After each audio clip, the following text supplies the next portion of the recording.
Hi, thank you for joining us. My name is Nancy Wanjiro Kabiru and I'm a psychologist with Hisia Psychology Consultants.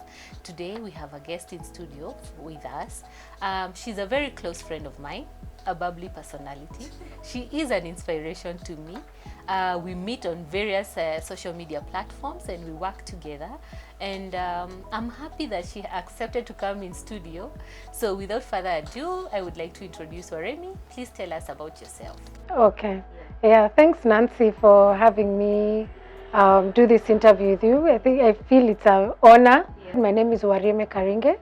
I'm a mental health advocate and mental health warrior. But before I got into the mental health industry or space, I used to work in the IT industry. So I worked in the IT industry for about 12 years. And then due to the fact that now my health became an issue, I decided now to move into the mental health space. So I used to find myself getting extremely angry, and then the next minute I'm crying, you know. I used to have suicidal thoughts. Now this is between 2008 and 2015. So I used to have suicidal thoughts. Then of course I would beat myself down about it because I'm like, same thing I told you, I had so many things going on for me. So it was a cycle, like I'm not happy, I'll go drink excessively, I'll come home, I'll black out, I wake up in the morning, I have suicidal thoughts, I hate myself. So you can imagine now it just became a whole cycle. It was a very difficult journey, as I said, and then like now you'll find that with depression keeps you down. Yeah. You don't have energy, you are constantly sad, you can't get out of bed, you can't eat. And then anxiety, on the other hand, is now the extreme opposite in terms of it keeps you alert. Your thoughts are just racing at 100 miles per hour. Yeah. You can't rest, you can't settle down, you can't whatever. So can you imagine now dealing with these two conflicting conditions? Yeah. It's not a very easy thing to handle. Those sometimes I'll find I'll get now the symptoms of anxiety. So I'll have anxiety attacks like I was telling you, anxiety and panic attacks, maybe for like 2-3 weeks maybe, and then I'm fine for a month, and then I get into a depressive phase. So it normally just interchanges with each other. For me, what I would tell someone who's going through anxiety, first of course there are those ones who do not know what it is. So some of the symptoms that you need to look out for is heart palpitation, headaches, trembling, sweating, persistent sweating, fear, fear that you don't know where it's coming from, isolating yourself because you're afraid of being in a situation where you might get a panic attack. Like you remember a week ago, 2 weeks ago, I told you I got a panic attack while I was cycling with some cycling buddies. And I actually have not gone back to cycling because of that embarrassment or the fear of getting now another panic attack. So I would rather keep away. So if you find like you have those things of isolating yourself because you don't know what is going on, you need to reach out for help. For those ones who already know and they suspect or they know that they have anxiety disorder or depression, seek help, because at least you will start on your treatment, whether you'll be on therapy, whether it will be therapy and medication, whether you'll go for, say, alternative treatment, because there are people who go for alternative treatment. But it's good to know, what is this that I am? What am I dealing with?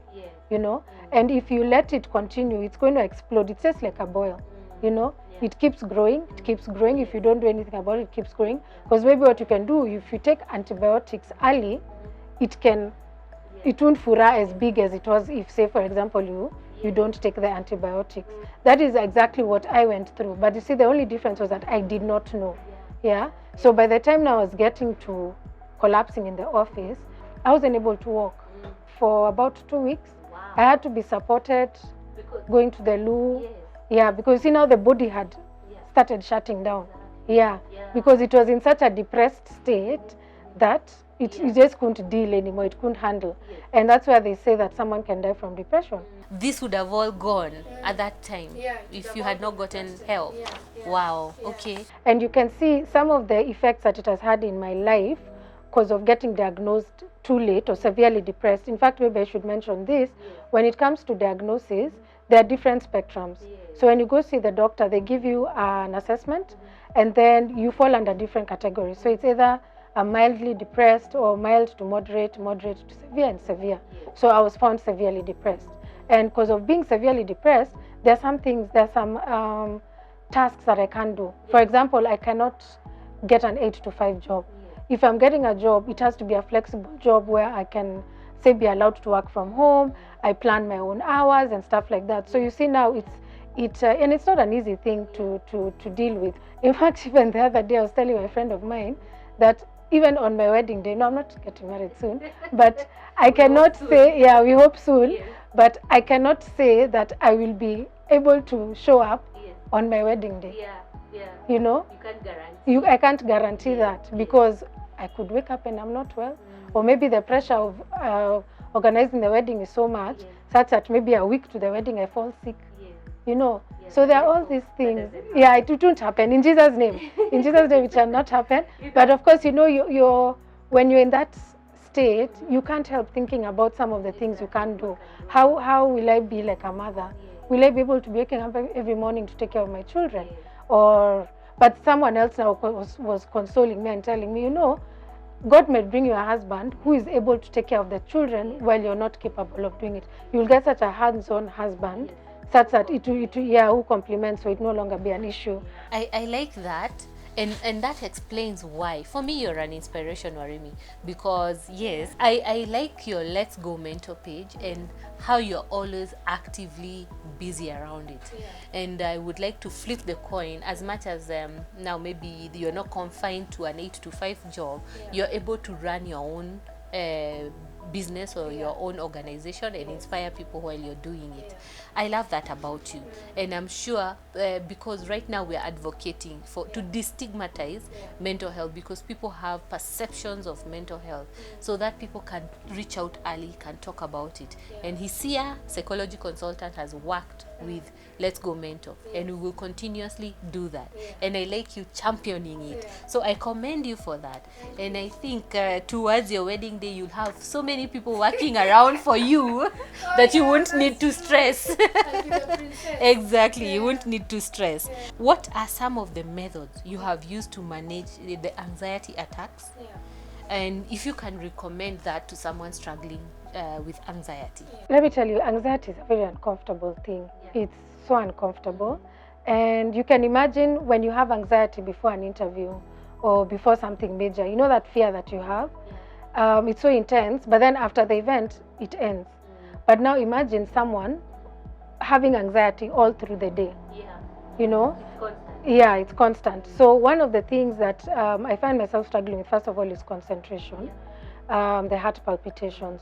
So what I do is, first of all, I make sure I note down the tasks that I need to do. Yeah. So I always do that, say, every Sunday. Okay, well, I've not completely gotten into the routine, kabisa, but I try and make sure that on Sunday I'm going to write down what my tasks, even as simple as I need to wash my sneakers.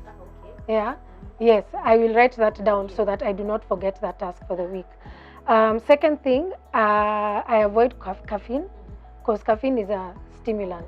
So it gives the body fight or flight. Yes. So it gives the body that feeling. So I avoid coffee.